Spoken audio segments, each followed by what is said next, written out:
1 to 10 po, gaano po kasarap yung pagkain ni Rosmar? Overload. Sa pares. Opo. Hello guys, dahil nga linggo at walang pasok ang person, yes guys, may trabaho na ako, dating tambay. Naisipan namin ng partner ko na pumunta kay Rosmar Pares Overload. Kahit nga medyo malayo ay pinuntahan namin para lang makakain ng pares, which is meron naman sa may kanto sa amin. Pero iba talaga pag sikat na personality ang nagnegosyo, talagang pinipilahan. Kaya sinubukan namin kung gaano kasarap ang pagkain ni Rosmar. At eto na nga guys, after ng 1 hour and 30 minutes ay narating na din namin ang Rosmar Mansion. Sa labas pa nga lang ay makikita mo na ang dami ng mga sasakyan na nakaparada at sunod-sunod pa ang pagdating ng mga sasakyan. Kaya parami ng parami ang tao. At ito na nga guys, hindi na kami nagpatumpik-tumpik. Inumpisahan na namin pumila. Dahil for sure aabutin daw kami ng 1 hour mahigit sa pagpila. Dinadayo nga itong pares ni Rosmar dahil may mga nakausap kami dito na galing pa sa malalayong lugar. Merong galing Manila at galing Rizal para lang matikman ang trending na pares overload ni Rosmar. At yan guys, malapit na kami after 1 hour na pila.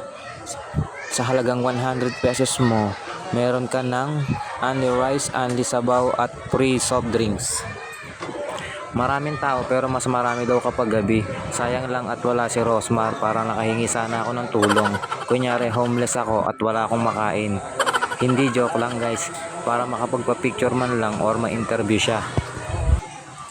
Maraming iba't ibang komento tungkol sa pares ni Rosmar. May mga nagsasabing masyado daw matamis. Meron naman nagsasabing maalat. May nagsasabing only rice nga at free soft drinks pero wala naman tubig. Kaya kung papunta kayo dito guys, ay kailangan mong magdala ng tubig o bumili sa labas. At sa wakas guys, sa hinaba-haba ng pila, matitikman na rin namin ang pares ni Rosmar. Ayan ba yung matamis o hindi? Medyo. Yun. Yung kay Rosmar matamis, kay Diwata daw hindi. Matamis siya. Yung kay Diwata, yung ito yung hindi. Yung parang sa mga lasa niya, yung sa mga kalye, di ba hindi matamis yun sa mga kalye? Ganun. Kaya nga, di ba sabi mo? Ganun yung style. Masasabi kong masarap naman siya guys, sulit din talaga ang 100 pesos mo. Pero sa halagang 100 pesos, huwag kang mag-expect na ganun siya kasarap.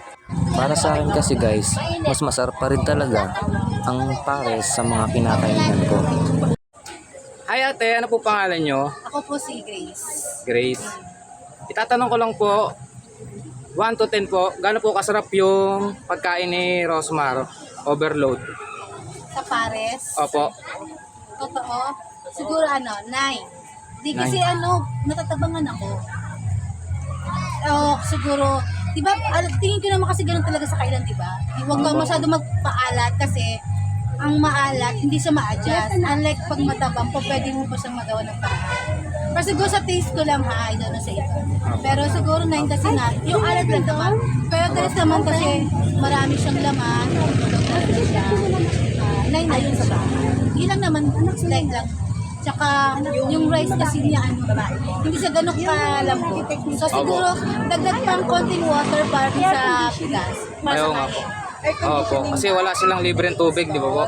Tsaka wala rin libreng tubig. O mas maganda siguro, nag-unli tubig sila kahit na-ibenta na lang, magbabayad na ng soft drink. Kasi di ba, minsan naman pag kumakain tayo kahit walang soft drink, okay. Basta may water.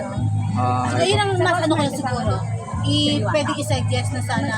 Tubig na lang yung unli nila. Tapos, yung soft drinks kahit na bilay. Kasi minsan naman tayo mag-soft drink. Hindi rin nagsa-soft drink. So, yun siguro. Sige po, sige po. Salamat po ate. Thank you. Enjoy. Ay, isa lang po yung At yun nga guys, isa sa komento ng ating na-interview about sa pares ni Rosmar. Iba't iba naman talaga tayo ng panlasa guys. Pero sa halagang 100 pesos, talagang swak na siya sa budget at masasabi kong pangmasa. Yun lang guys, salamat hanggang sa muli.